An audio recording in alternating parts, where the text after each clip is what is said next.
So let's give this a second, see if we can get some people online.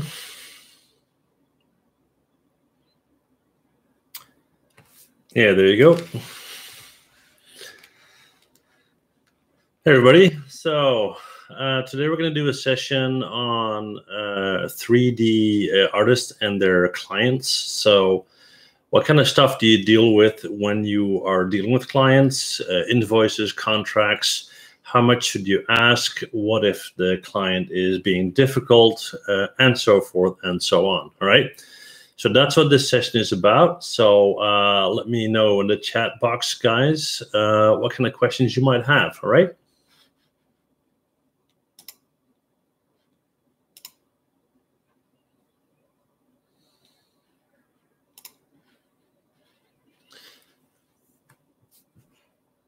Okay, so Gopal has a question. Okay, let me hear. What do you want to know?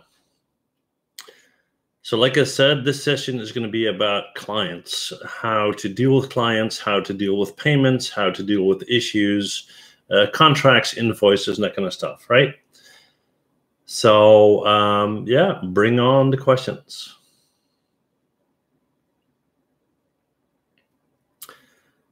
Anybody, any question? Just make sure that the chat is visible. Yeah, it is. So I just want to make sure, guys, that the, oh, there you go. Okay, so let's see. I want to be a freelance 3D modeling artist, but I don't know how I can get the work. Well, that's not really a question related to clients. So let's focus on that to begin with, all right? So anybody have any issues with existing jobs, with people asking you to work for free, with jobs where you get very little pay, people that don't pay you at all, but they should, and so forth? Any questions about the topic of this session?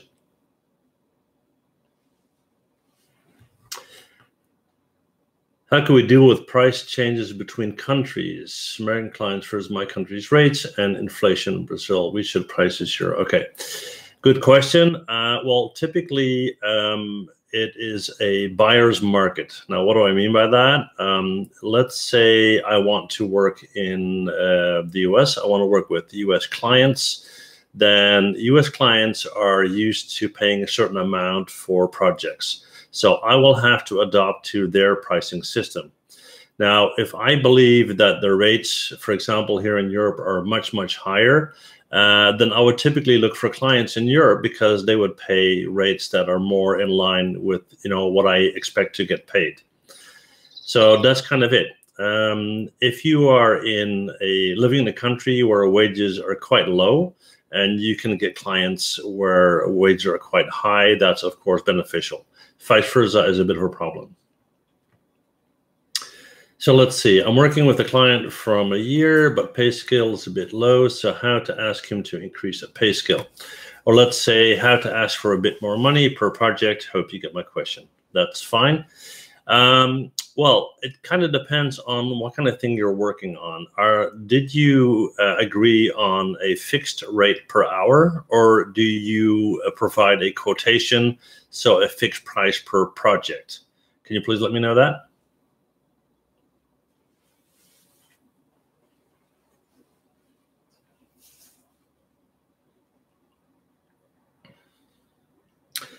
So while you're responding, just in general here, what I typically want to do, oh, okay, there it is, a fixed price project. Okay, so what I would do is I would simply increase my quoted price on the project.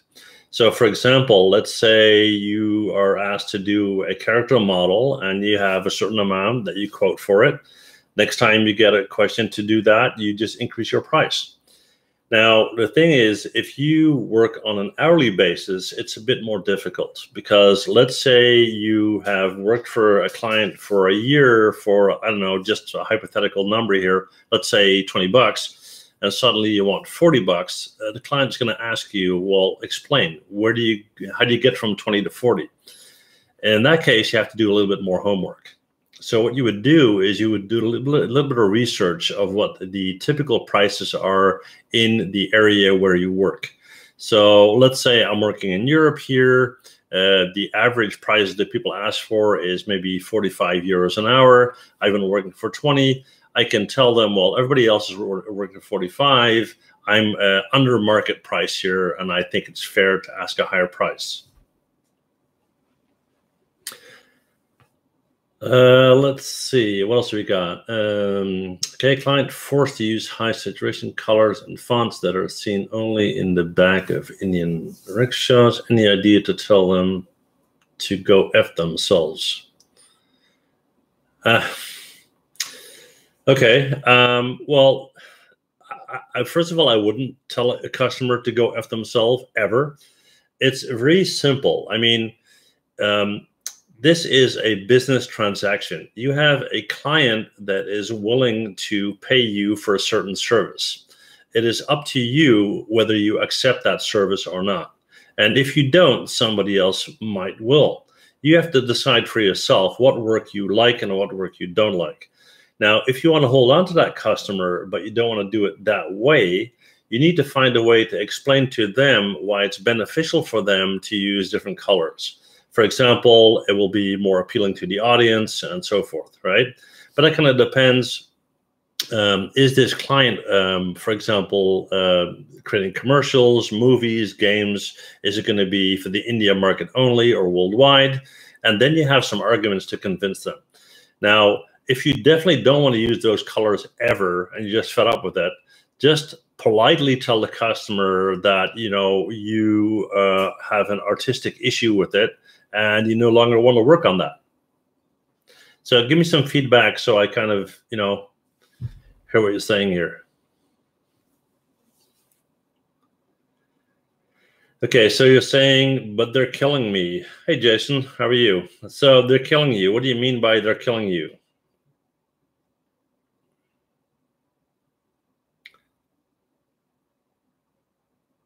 And while you're answering that, another question here is, how much would I charge for a 3D logo? So what's the 3D logo for? Is it for a just a rendered image for use on a website, or are you providing the full 3D file?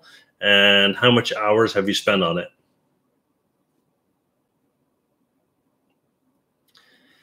Okay, so you try to get the customer to do a class on color theory. Well, the thing is this, are they telling you what you need to make, or are they asking you for advice? If a client says, I need you to model an interior of a room, and you are the artist and you need to advise me and help me on color schemes and whatnot, that's one thing.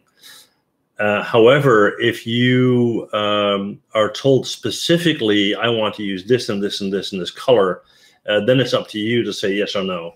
So that's kind of the difference here, right? Let's see, another question. How much do I charge for likeness sculpting? Well, I assume we're talking about a ZBrush sculpt. And again, it depends on whether you are going to supply them with a render, so a simple JPEG image, or for example, the complete file. And if you actually do deliver the file, do they have the commercial rights to use it, reuse it, sell it, and so forth? If none of that's the case and it's just a JPEG, then you basically look at how many hours you have spent, and then you look at your hourly rate. If you are going to give them full commercial freedom to do with it whatever they want, then you need to calculate the fact that they might sell the model or whatnot and make a lot of money off of that. So you need to have clear intentions from the customers to understand what they want to do with it. Let's see, good question. What's the current use method for payments that's safe for disputes? Well, PayPal is pretty nice, although it's expensive in a sense, because PayPal takes a cut for themselves, of course, and that can go up quite a bit. Also, if there's a currency exchange, let's say I get paid in dollars and it's transferred into euros, it's going to cost me again. However, the cool thing is this. I, for example, did a transaction with a German customer a while back, and this was actually for not 3D stuff, but for objects. When I received it, the quality was horrible. I wanted to send it back, and they didn't give me my money back. So I was out literally hundreds and hundreds and hundreds of euros. So long story short, I filed a dispute with PayPal. PayPal investigated, and PayPal gave me back all my money. So it was kind of neat. Let's see, what else we got? Do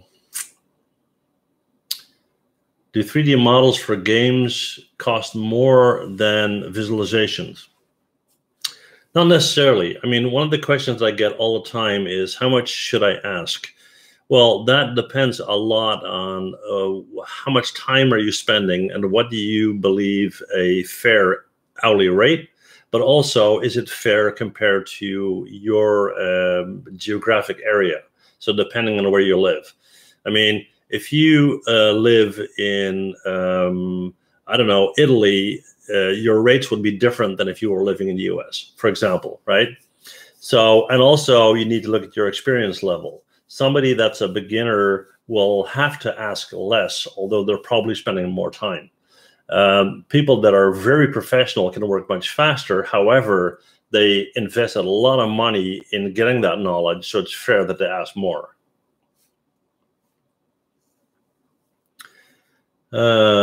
Let's see. Podcast player, can I sculpt your face and send it to you? Well, that would be an absolute honor. And if you did that, I would make a feature out of it in a video and put it on YouTube. So that would be very cool. If it, of course, looks somewhat like me. All right. Let's see what else. Copy back my other question. Considering you are working online, do you use online systems that allow contracts to be signed through there? And how would you? No, I would not. The thing here is, though, and I have to mention this, I have a somewhat of a legal and contractual background. So I make all my contracts myself from scratch. Now, if you don't have that experience, typically what you'll see is a customer, especially if they're a bit bigger, they will send you a template contract, and then you can go back and say, well, I agree with section 1, 2, and 3, but I don't agree with section 4, and so forth. And then at some point you have a version that you can both agree with, and then you sign that, right? Now, I assume wherever you live, there are places where you can get legal advice, usually free. Especially in the beginning, when you're fairly new to the industry, I wouldn't make things too complicated. So don't go for a 50-page contract or whatever. Try to keep it simple. I try to do a contract of, let's say, a maximum of maybe 2 pages, preferably even 1. Let's say, do you think we can sell 3D stuff for a living? Of course. You can. It's not easy, though. As I said in previous live streams, it's never a good idea to have one income stream. Try to have some diversification. So make 3D logos for your neighbor, work for local companies, sell models online, do 10, 15, 20 different things to get your income. So if one thing isn't working out quite well, the other will compensate for that, right? There are people that specialize in 3D model sales, and usually they have very specific topic. They would, for example, model 3D food. Now, I happen to know what the 2 best-selling topics are when it comes to 3D model sales. And oddly enough, one of them is furniture, right? And the other one is architectural interiors. Let's see what else. Okay, so Jason is asking me, how do I handle cancellation fees and how do I calculate them? Now, what I usually do is when I start a project, I ask for them to pay 50% in advance, even basically before I start working, right? And then the 50% in advance covers all my actual costs. I wouldn't have a profit, but I would have, cost.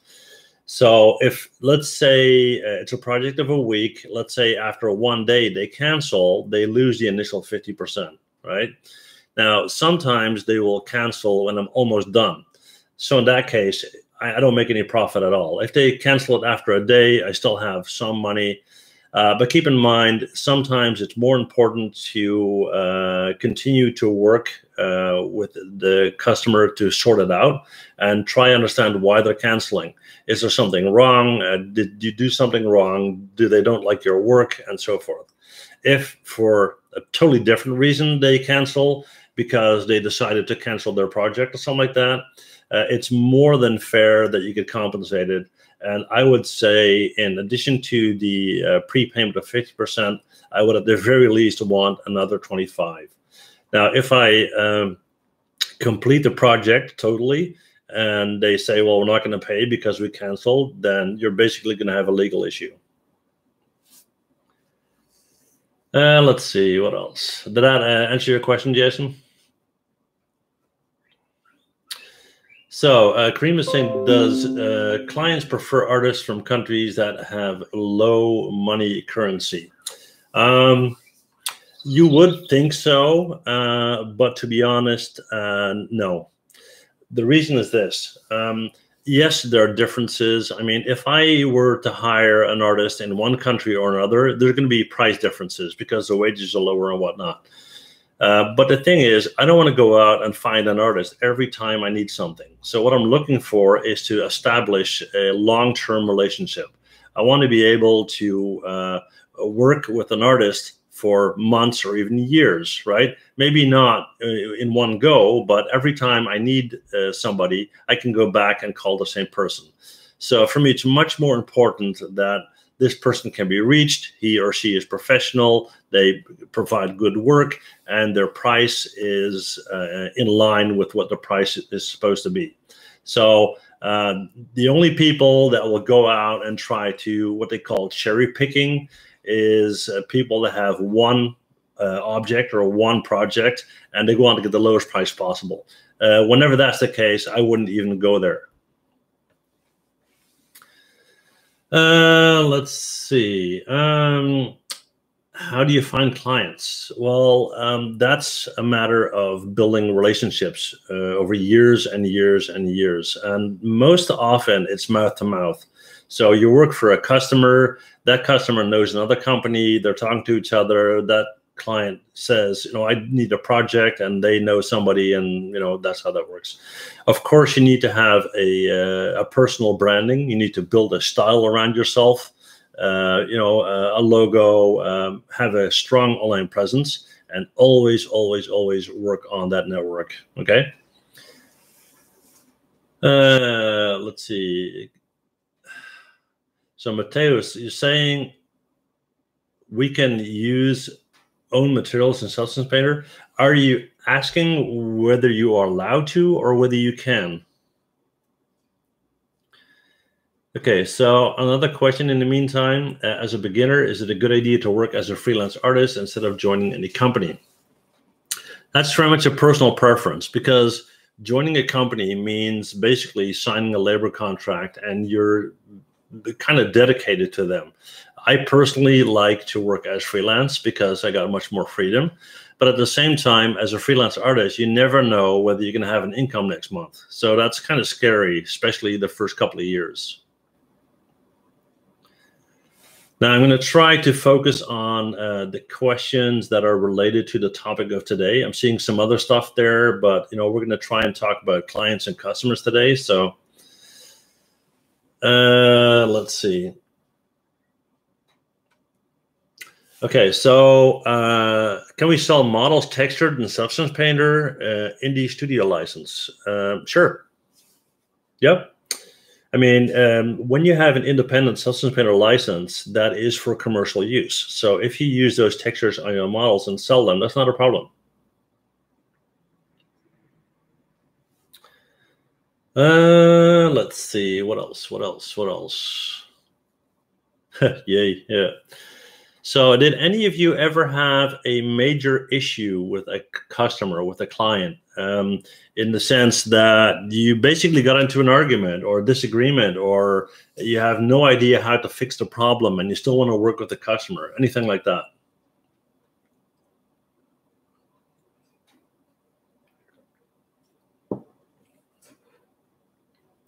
By the way, for those of you who were on my live stream in previous sessions, you probably knew that the audio would shut down at some point. Hopefully that is fixed. Okay, so Kraftwerk store, communication is the biggest issue. Yes, communication usually is the biggest issue, especially when you as a 3D artist are talking to a client who is not a 3D artist. So there you go. So a client can ask you to perform a job, and in the end, the expectation is another. Well, totally. For example, and I'll try to explain this. Let's say you are a car salesman, right? And I will tell you, okay, I want a car. Give me a car. Well, if I tell you to give me a car, the chance of you giving me a car that I'm not satisfied with is probably 95%, right? Because it's your job to ask the customer, okay, so what's the car for? Does it need to go fast? Are you going to move people? Are you going to move goods? What's your budget price-wise? How much maintenance you want to pay? All that kind of stuff. So as a 3D artist, if you're dealing with a customer that is not a 3D artist, you need to explain not the technical things of being a 3D artist, but what is relevant for you to do a good job and therefore make them happy, right?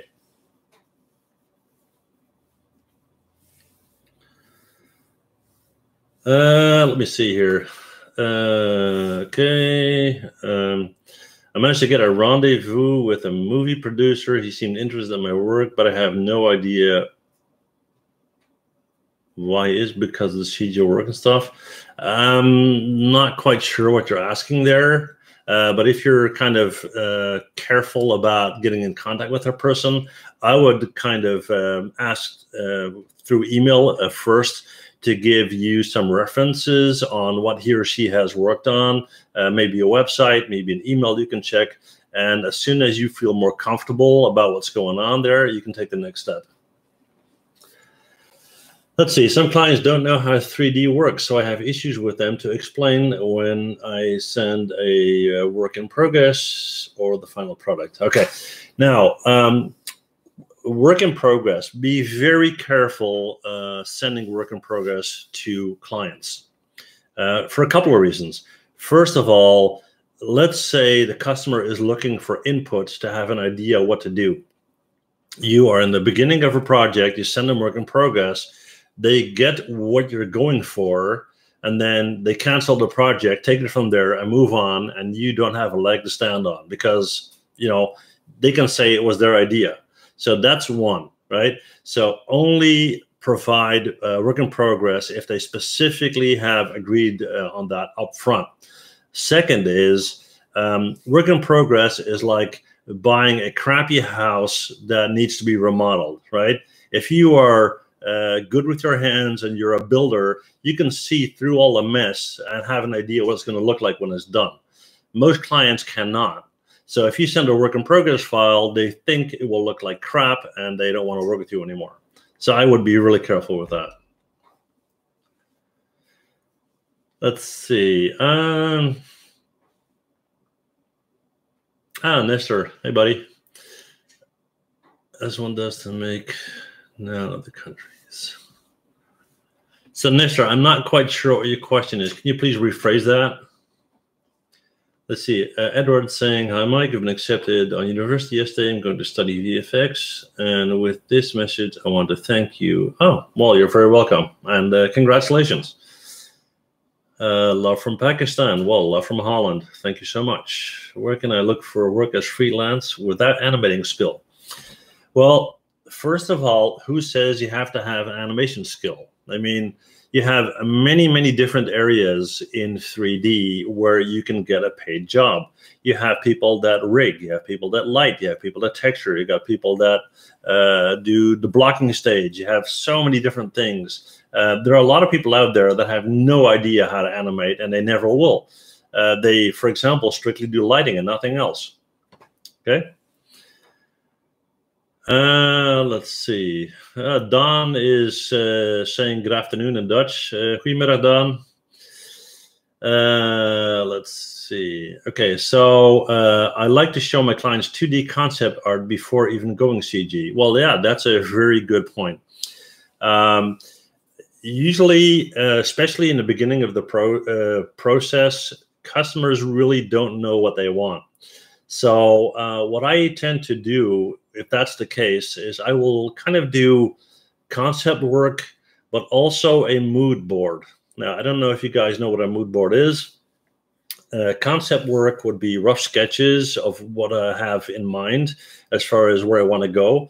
Let's say an environment, for example. I'll do a sketch and I'll use some rough colors, but I'll also do a mood board and use actual materials on it to give them a sense of what it would feel like when it's done. So let's say you have, I don't know, you know, the Lord of the Rings, Hobbit movies, whatever. So let's say I wanted to have a village looking like that. I would probably have a piece of dried wood. I would have maybe some dry moss. I would have some brown leather. And I would put all that together as a mood board to give the client an idea of what I would go for. Okay, does that make sense? Let's see, how to handle a situation when the client didn't like my work after paying me. Should I give him back his money? Absolutely not.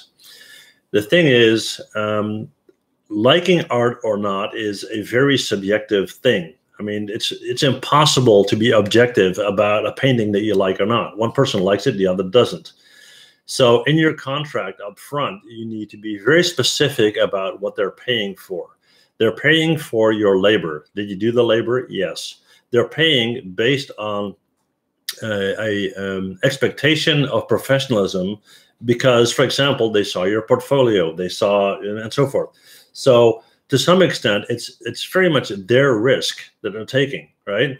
If I hire an artist to make a painting of a landscape for me and I don't like it, I'm still going to have to pay for it, right? That's my risk. It's a different thing when the customer doesn't want to pay you because you didn't do what you promised. That's not the same thing as not liking it, okay? Now, I would try to resolve the issue. I would talk to the customer and say, okay, what do you don't like about it? You don't like the colors or the look and feel? What is it? What is it that you don't like? More often than not, there's usually something else going on that they don't want to tell you. So then they will play the card, you know, saying, I don't like it. But in fact, maybe their manager withdrew the, you know, took out the budget, or the person got fired or whatever. You'll never know, right? So please let me know. Does that answer your question? Let's see.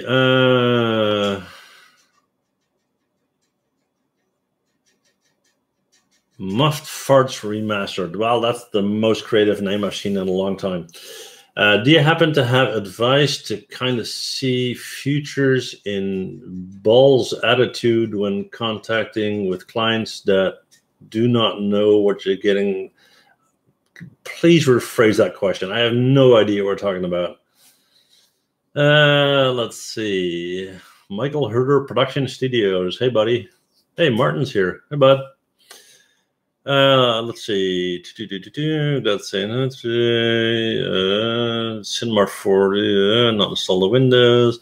Again, guys, I'm trying to focus on questions specifically related to clients, to customers, payment issues, conflicts, how to get customers, how to get rid of customers, all that kind of stuff. Okay.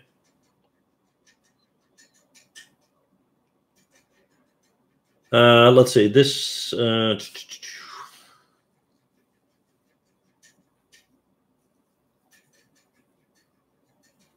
A lot of software questions, not really on topic here. Let's see what else. How much it costs at first meeting, even before a concept stage? Well, the thing is, I hate that too, but it kind of makes sense though. I mean, especially if people have never worked with a 3D artist before, they don't know if you're going to ask $10 or $10 million, right? They want to have an idea. So one of the first questions that I ask them is, what is your budget, right? I mean, if they say, well, we need an animated feature that takes 30 minutes and it has to be in full color and 24 frames per second or whatever, and our budget is $50, I'm going to say buy, right? That way you get a good understanding of what's going on. Now, they're probably doing the same thing. So don't be upset by the fact that they're asking you what's going to cost. Understand why they're asking you that question. They want to make sure that you're not wasting each other's time. And if I get the question, how much it's going to cost, I'll tell them, well, that very much depends on what you want, how long it's going to take me to do it. And again, please let me know if that answered your question. Let's see, Jack Smith, what sites do I recommend for finding customers or methods? My absolute preferred website is LinkedIn. LinkedIn has always been more the professional Facebook, if you will. That is the place to network. I have over 4,000 people in my network on LinkedIn, and they are art directors, studio people, fellow artists and whatnot. That is by far, I would say 80% of my customers come through LinkedIn. And if you are on LinkedIn, please link with me. Let's see. What site do you recommend for finding? Have to do with cost up front? Well, LinkedIn is free. Let's see. Mateus is saying, what when clients saying it's good, but I would change something, then they can't describe. Okay. Again, that is the process of understanding that you're talking to somebody who is not a 3D artist. Typically, a 3D artist starts to explain how they do things, and most customers don't care, right? They don't care whether you work in Blender or Maya or 3ds Max if you're a freelance, right? If you're working for a studio, it's a different thing. But if I need to make a 3D logo for a guy that is selling tractors, whatever, they don't care how I make it. They have an idea that I can do anything and everything because it's a computer, right? And the computer does all the work, right? So when they have an expectation from me that I don't think is fair, I don't tell them, well, I ask more because I have to do this and this and this. They don't understand, right? What I will do is I will give them an example that they do understand. So I will say, you know, if I suddenly ask you to modify a tractor so it has a different height, width, and all that kind of stuff, it's going to cost you more time, right? Yeah, right. You're going to need different materials, right? So it's going to cost more money, right? So that's how I do that. I don't talk about my 3D stuff. They don't understand that anyway. So try and get it back to what they do understand.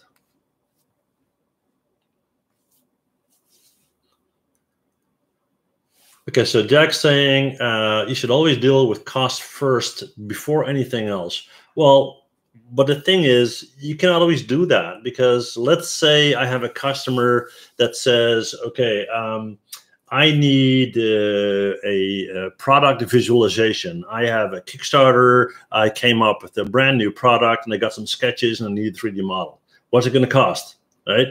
Well, the fact that I'm sitting there talking to them is going to cost me money to begin with. I cannot say from day one, you need to pay me this and this until I know exactly what they want. And they're going to say, well, I want 12 different color renders. I want a 3-minute animation. I want this, I want that. Then I understand, you know, how much it's going to cost and how much I can quote. But probably I already had 2 meetings with them. That's possible. So if it's a development project like that, what I will say is, okay, what I'll do is I will charge you for each meeting. Let's say every meeting is going to cost you $100, right?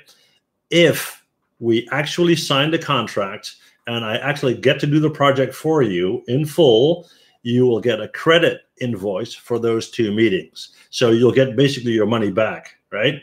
That's how I do that. So they know that if I go there, 2 meetings, 2 hours and all kind of stuff, and I go away and I don't have any deal at all, I am still covered for my cost, right? If I do get the project, they will get that money as part of the total solution. Does that make sense?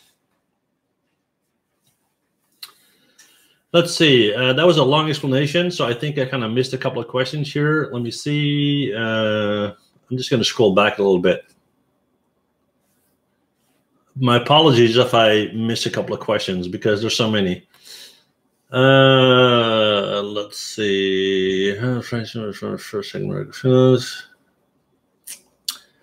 So Andre is saying how price must be for my first, second work or freelance. Well, that's impossible to answer. I mean, as a freelancer, you can be working for the 15-year-old kid next door who wants a logo for his website, or you can be working on a complete half-an-hour animation for somebody.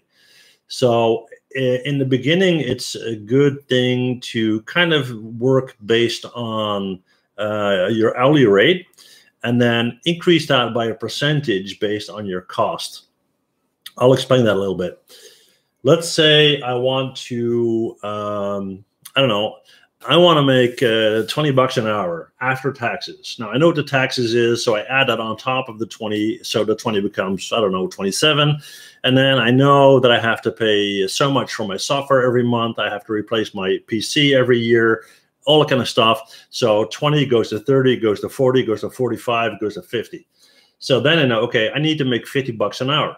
So a guy comes up and says, I want you to do this and this and this. Okay, well, that's going to take me 2 hours. So I'm going to quote you 100 bucks. Make sense? I'm going to scroll down a bit here. No, do you about LinkedIn right now? As a freelancer, I should contact Beach Studios. No. So what you do on LinkedIn is you basically create a profile like you do on Facebook. But keep in mind, LinkedIn is not about, look what I had for lunch yesterday, right? LinkedIn is a professional networking site. It's completely free. You create a profile, your photo, your name, your website, all that kind of stuff. You put that online. And then what you do is you start to link with people you know, right? So you meet with another artist and you link with them. And then that artist knows a producer somewhere, and then you link that person and so forth. And that's how that works, okay? Let's see, best websites for 3D freelance artists. The best websites for doing what? Talk to each other, sell stuff? Not sure. Jackson saying, I never think of my prices in an hourly way. Is this bad? It's not bad. The thing is, you don't have to tell the customer, I'm going to ask you 40 bucks an hour, because the customer is going to get nervous, because the customer is going to say, yeah, but hang on, what if you work very slow? It's going to be expensive, right? So what I do is the customer says, make me a 3D model of this coffee mug right there, okay? So what I'm going to do in my head is, okay, this is going to take me so long. I know what my hourly rate is. I know what I want to make. I know what my taxes are. I know what I need for a new PC, new software, new overtime, right? So let's say all my expenses in a year is, I don't know, $12,000. So I need to make $1,000 a month just to cover my costs for getting a new PC at some point and getting a software or whatever, right? So I bring the 1,000 back from a month to a week to a day to an hour. So I know that the uplift per hour to cover all that stuff is, I don't know, 15 bucks or whatever, right? So I put that on top of my rate, and then I know my hourly rate. So if this is going to be half an hour work, that's going to be my quote. And I'll tell the customer when I quote that, okay, this is my quote for making this, and this includes 2 changes. So if I'm working on this and you decide that you want this thing to be a different shape, that's included, that's free, okay? And then you decide you want a different spoon in it, that's free as well. But as soon as you come up with change number 3 and 4 and 5, every time you do that, it's going to cost you money.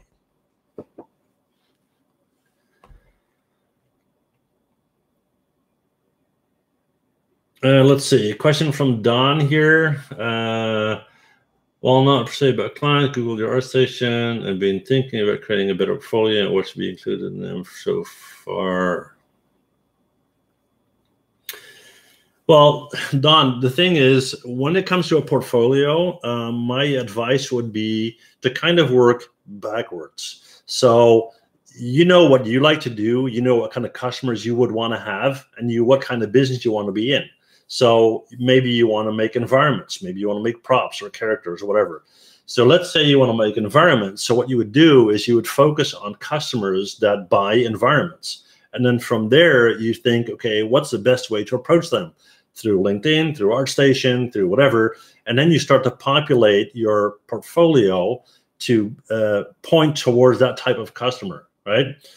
If you are kind of just modeling 3D stuff just for the heck of it, you can have all sorts of stuff on there. Now, if you look at my ArtStation page, to be completely honest, it's rubbish. Now, why is it rubbish? I don't maintain it because I never use it. None of my clients ever look at my portfolio. None of them. They always get in contact with me because they either know me personally or they know somebody who worked with me. And that's because I've been doing this for a long time. So at some point, you don't need to have that anymore.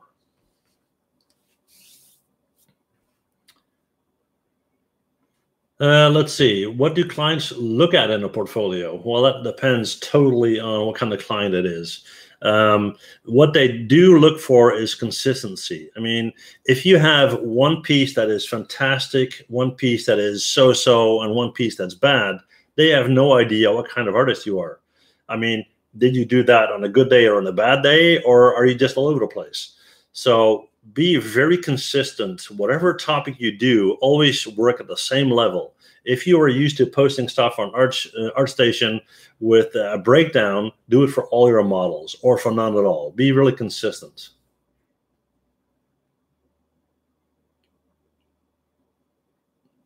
I was kind of waiting for this question.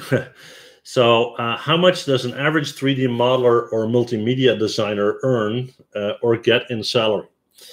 To begin with, it heavily depends on where you live. Okay, so and this is a very large range. Okay, so that's the same as I would say, you know, how much does a welder make? Well, even here in Holland, a welder will make anything between 2,000 a month to 8,000 a month, right? That's 4 times more because you got welders and welders, right? 3D artists, same thing. And then also, where do you live? I mean, for example, you live in Romania, you'd probably make $500-600 a month. If you live in California, you'd probably make $3,500 a month. So, you know, you can't say it that way. So Matei is saying, do clients look at school? Can I look pro for a client without school? I'm going to say something, and I'm probably going to get a lot of heat for saying this. In my personal experience, what clients look at is your work, period. That's it, right? However, I mean, I don't think they will hire you quicker because you have a certain degree. The degree is for you. It's to give you knowledge, to give you skills. If you can get those skills and knowledge somewhere else without going to school one day of your life, that's fine. The thing is, though, that it's much harder to get that knowledge if you have to do everything yourself. Now, I made a career change. I've been a consultant for a long time, and I've been in 3D for a long time. And when I finally decided to go full-time 3D, I mean, I went to night school for like 14 years, right? So there's not one college thing. I did, classes, and I did workshops and groups, and I did night school and all that kind of stuff. If you're looking for, well, I got a master's degree in animation and whatnot, and so, the first question they're going to ask is, okay, show me your work. Now, if your work is crap, it doesn't matter. If your work is great, it's good. But if your work is great and you don't have school at all, it's still good. Okay?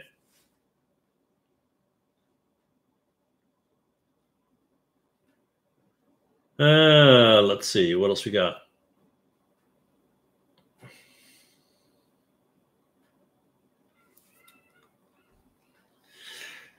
How to convince clients that project will cost 10K charged by one person, and why heavy VIV?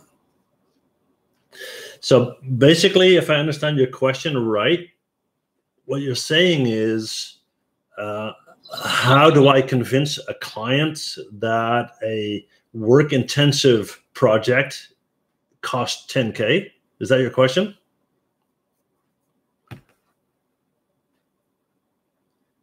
I think it is. And while you're retyping that, right, let me put it this way. Okay, that's yes. So let me, again, give you a comparison, right? I go to a car dealership and I say, I want to buy a Ferrari, okay? Now, do you think that salesperson is going to start to explain to me why a Ferrari is so expensive? No. The person that is hiring you to do this VFX work most likely is somebody that knows their business. I would hope so anyway. So they know it's expensive. And don't start explaining yourself up front until you get questions about it. If it costs 10K, it costs 10K. If they're going to ask you why, right, then you have an indication that they don't have the knowledge you thought they had. And then you can start to explain software is expensive, it's a very labor-intensive process, and so forth. And then you break it down. Now, one tip I can give you, though, is this. Let's say I get a question to do a project from somebody who doesn't really know the business a lot, right? And I'll go back and I'll say, okay, I can do that. You want me to do this environment and whatnot? Fine. I'm going to give you a quote, and you're going to pay $20,000. Now, they're going to say something like, oh, that's way too much money or whatnot. And you know, and can you lower the price and whatever? And I'll say, well, I'm not going to lower the price. But what I'm going to do, though, is I'm going to explain what the 20,000 is. OK, and then I'll literally take a sheet of paper and I'll calculate openly. And I'll say, OK, this is my cost for hardware. This is for software. This is licenses. This is so-and-so. This is my hours that I'm spending on it.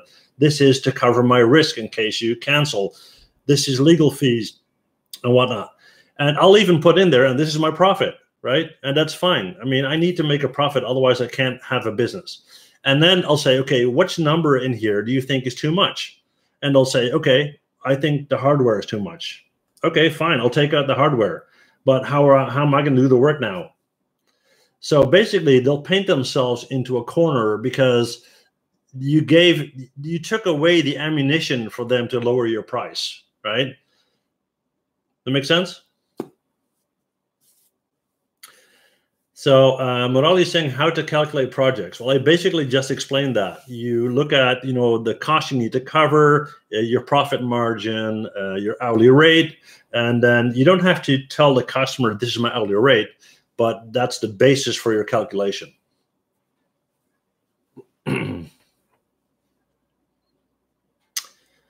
Again, guys, for those of you who came in a bit late, I see a lot of great questions, but I want to focus in this session specifically on any questions related to clients and customers and invoices and that kind of stuff, okay? So Martin is saying you can learn from tutorials. Absolutely. I know a guy who makes tutorials, actually.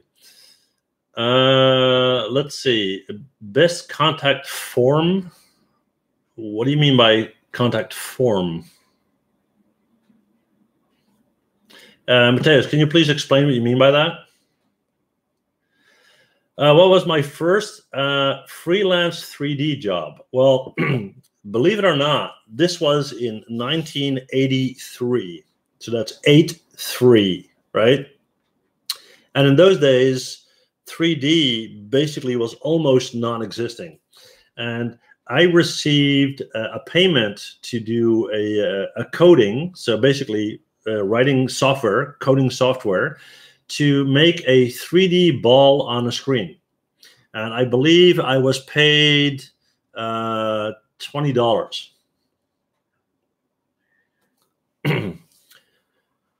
Let's see, how do you start being a freelancer? Well, find customers and get them to pay you.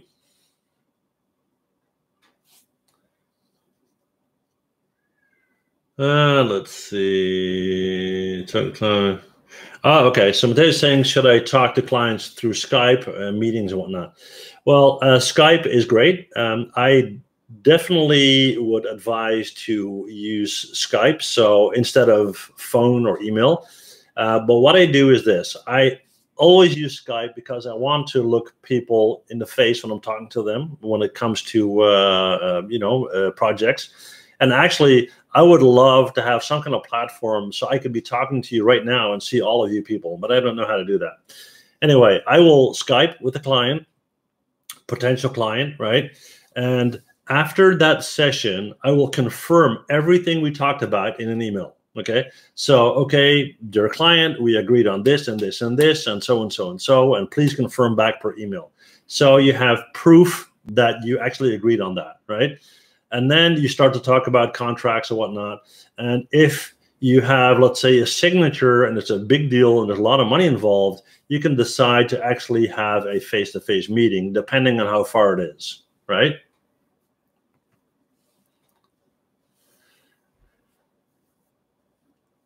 Let's see.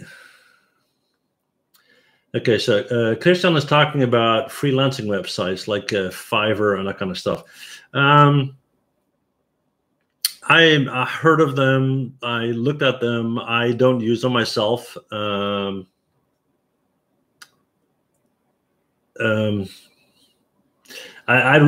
can't really have an opinion about it. I mean, if that helps you to get your workflow done. So Jack Smith is saying, I had a very expensive computer back then. Well, luckily it was a computer at college, and I was studying some computer stuff back then. And I was even building PCs and building networks from scratch using, motherboards and cables and whatever. So it was kind of something that I was doing anyway. So I know back then that a 20 megabyte, and I'm not talking gigabyte or terabyte or thing, 20 megabyte hard disk was $1,000.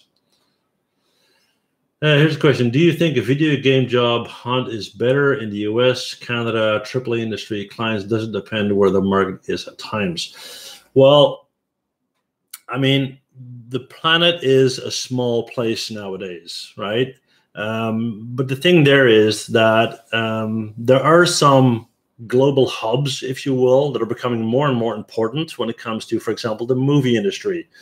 The capitals worldwide in the movie industry right now is Munich in Germany, Madrid, Spain, Montreal, Canada, and Los Angeles in California. That's for the movie industry. The gaming industry, because I'm not really into that much, they have the same situation. But it's just because there is a group of people close together that work together on projects like that. But it really doesn't matter that much where you live. If you speak the language, which is typically English, if you know your stuff, and if you are willing to work outside of your normal time zone. Let's see, whatever. Do I need a degree to get a Do I need a degree to get a 3D modeling job? No, you do not. You need to make really cool stuff. Now that we got into the position where my work prices were compared to the prices. Well, Kristen's saying your work gets compared to pricing that they're asking on these websites. That's going to happen, and don't worry about it. People are really serious about getting good artwork and are into buying that on a regular basis. They will still work with people like yourself if you're consistent, if you're professional, and so forth. Lowballing it, going for the cheapest way possible is always going to bite them in the ass in the long run. Okay.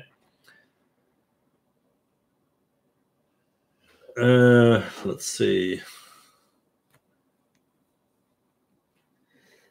Yeah, Jack's saying a privilege that $1,000 can get you started into 3D. Well, I recently did a calculation, and this is 100% truth and verified. I had a system, and I know this is a little bit off topic, but I have to tell you guys. I built a system back in 1983, and I wanted to extend my RAM memory by one megabyte, right? The price that I paid back then for that 1 megabyte I translated that into the cost of today. And if I, for example, would go to the store right now and get a 3 terabyte external drive based on the megabyte price back then, I would pay $1.6 billion. That's how much that went. Let's see, what else? Trying to modeling to mesh. That's a modeling thing. Sorry about that. This thing is lasting away. Yeah, no, it's okay. I'm trying to get back on topic. Question. Tell us a story with most annoying client. Okay, I'll do that. And I'm even going to tell the name here. So don't tell anybody, all right? Ever heard of a little brand called Samsung? Maybe, maybe not. I was called by a representative of Samsung, and he called me on a Sunday afternoon and said I needed to get into my car and drive over to him because he was representing Samsung and he had a huge opportunity for me and a project to work on and whatever, right? So good. And so I did that, went over there, and he was going on and on about I'm really important and I'm really this and that and whatever. And he wanted to have an animated sequence for a commercial. I said, okay, that's fine. I said, what's your deadline? He said, 1 week. It has to be done in 1 week. All right. So I said, okay, give me all the specs, give me all the details. It's going to cost you more, but fine. Give me everything right now. Well, I don't have anything yet, right? I don't have any details. I don't have anything. I said, well, the deadline's 1 week, right? So when am I going to have the details? You're going to have them today. So today became tomorrow. Monday became Tuesday. Tuesday became Wednesday, right? And I was calling him and I said, you know, what's going on? Well, the deadline is still weekend. So I had from Wednesday to weekend to work on it. I said, this is ridiculous. It's not going to happen. So then he told me I was a very unprofessional 3D artist and he would never work with me again and he wouldn't pay me and whatnot. And I basically told him to take a hike. So that was fun. But I didn't tell this, you know, don't tell anybody, okay? Let's see. Working as a freelancer, do you get paid on time? Yes, because I ask 50% upfront. Flip Normals did some good videos saying that most stuff you do in school shouldn't be in a portfolio, but your own work. I respectfully disagree. Possible to get a job in a big company without a degree? Yes, that is possible. Let's see. Okay. What to do when customer don't want to pay? Well, hopefully you have a contract, right? What's my opinion? India being able to push out 3D related work for clients. Have you noticed any drop in clients outsourcing 3D work to India? That's one of my biggest concerns. Well, the thing is that it has its benefits working with countries where wages are lower, but it also has its disadvantages. For example, time zone, right? Now, there's a trend, there has been a trend over the last 30 years of people outsourcing and then insourcing and outsourcing and insourcing. Well, I talked before about that I was a consultant before, besides being a 3D guy, and my consultancy business was about corporate business, about international trade. And what you would see is people would take their production and move it to Poland or Romania, whatever, based out of Holland, and then they would bring it back in because although the wages were lower, the communication became long distance and all sorts of costs went up as a result of that, right? So then they had to go back and change it around again. So I'm not too worried about it. If you have good clients, you will work with them and for them for years. And you will kind of build your own steady network. They know you personally at some point. They know your work.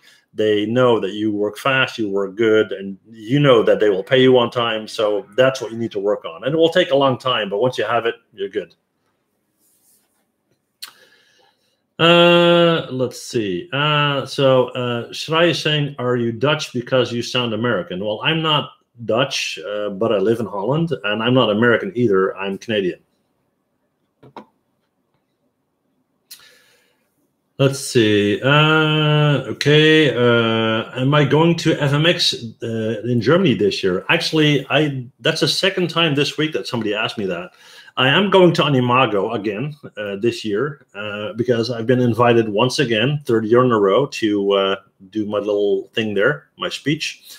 FMX, not really a reason to go unless there's a company that wants me to come over.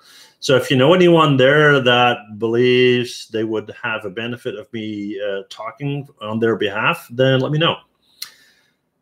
Let's see how we're doing. I have a question regarding becoming an animator. Okay, I'm trying to keep on topic, so I'm going to skip that one for now. Just want to say hi back. We don't get paid enough in India. That's very true, but then again, the cost is much lower as well. Let's see, definitely not there yet. Good books for this subject. Well, if we're talking about this subject, the information that I'm sharing with you guys right now is based on 33 years of international working experience as a business consultant, besides being a 3D artist. I have read so many books over the years. This is practical, hands-on experience. So I wouldn't really know, a book where to do that. So Christian is surprised that I'm Canadian. Okay. Let's see. Calvin is saying night, guys. So where are you at, Calvin? Good books for animation. Did I have any unpolite clients? Of course. Of course I had unpolite clients. Advice. How large is the biggest project you have worked on?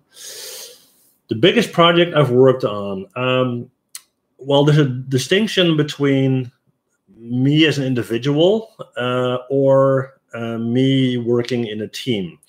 Now, what I normally do, and I would advise you to do the same, if you get a project and you believe it's way too much for you as a person to take on, what you also need to do is build a network of fellow 3D artists. So people that you know and trust, you know their quality of work, and you know that they can help you to land a customer, right?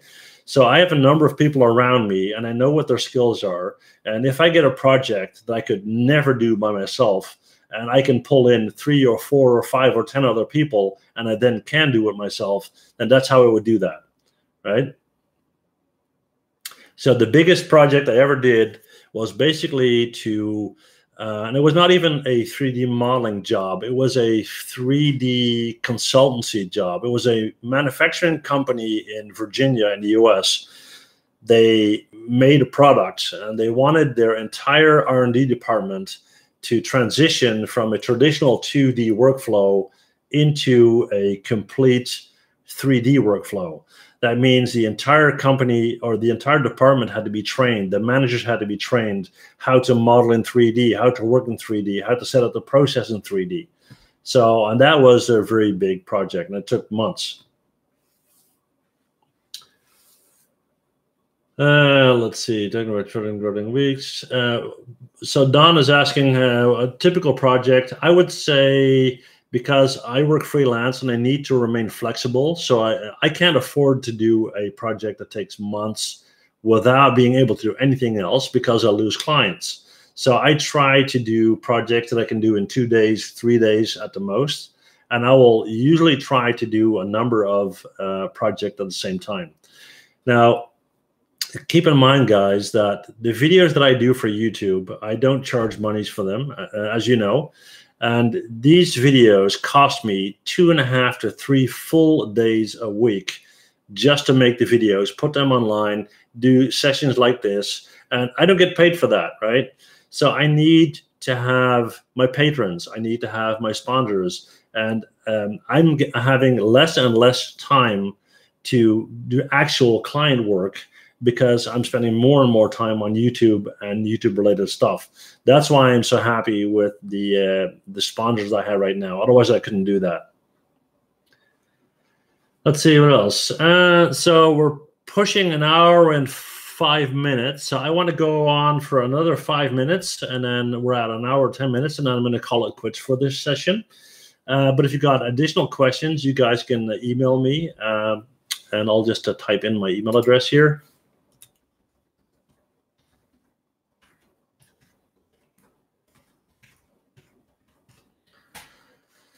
You can just send an email, and I can't promise that I would, be really fast about it. But so you're saying the biggest project, what software was used? Maya. Let's see. Is it compulsory for a modeler to be an organic modeler only? No, of course not. I mean, you can be a hard surface modeler only. What do you recommend for a beginner 3D artist to work on as a freelancer or at a studio? Again, not really on topic there, so I'm going to skip that one. Let's see what else. So Don is saying, appreciate the hard work. Thank you, Don. Thank you all. Let's see. Any other questions? 64 people and only 35 likes. Come on, guys. Okay, give me a like. Give me a like. 35, 35, another like. Give me 36, 39. Cool. Let's go for 50. Can we do 50?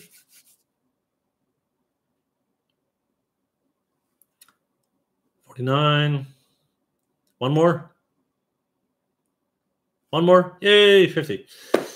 So you're saying Maya in a manufacturing company would expect a proper CAD package. Actually, they had AutoCAD, but they used Maya for specifically for the R&D department where they needed product concept work to be turned into visualizations. So hopefully that explains that. Shall refuse. Thank you guys for the likes. Okay. Companies more interested in your skills or education? Skills, in my personal opinion.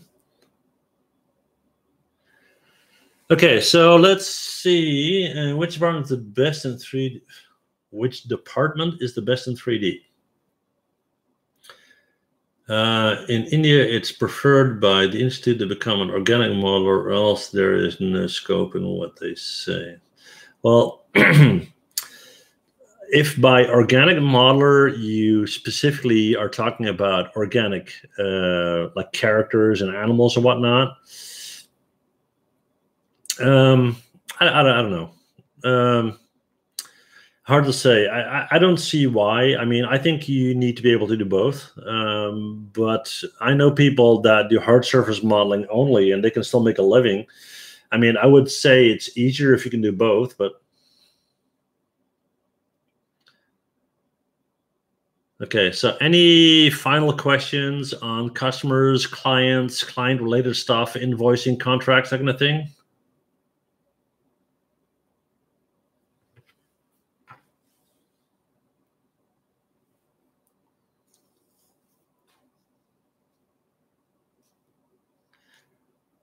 One more good question, guys. Customers, clients, invoices, payments, conflicts, contracts, anything like that?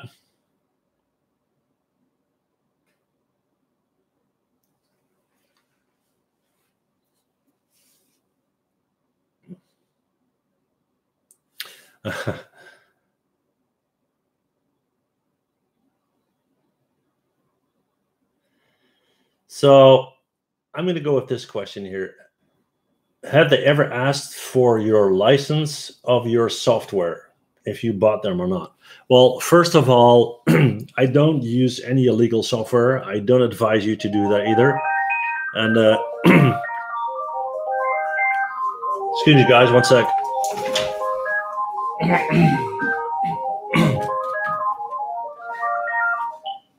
Dat is zo druk, hè?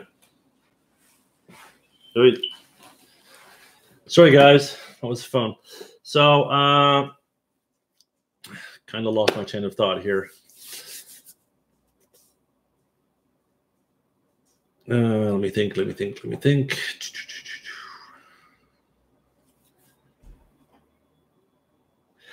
What is the best offer? Okay, I'm going to take that one as the last question. What's the best offer you can ever give to a long-term client to make them happy? Well, consider this.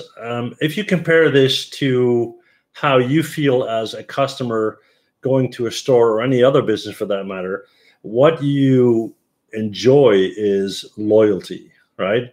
The client is giving you work and the client feels that you should be grateful. But at the same time, it's a win-win, right? So I recently did a video where I talked about this actually. I, for example, will do a loyalty program where I'm not going to give the client stamps or anything, but what I'm saying is, okay, if you come back to me again and again and again with more business, over time during the year, if you go over a certain threshold, let's say if they go over $10,000, my hourly rate will go down a little bit. If they go over 15,000, 20,000, and so forth.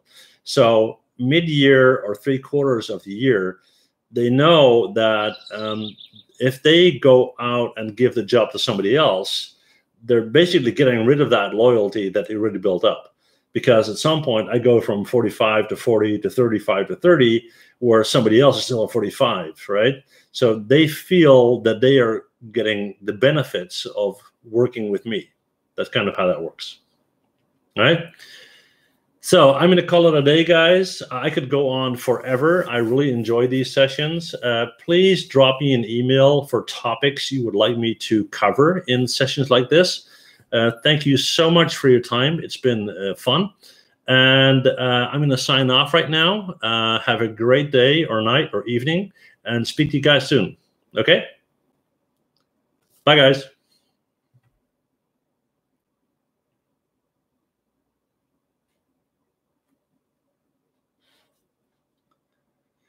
You're all welcome. Like the smileys.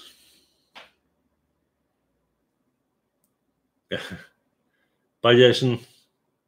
Bye, guys. Bye.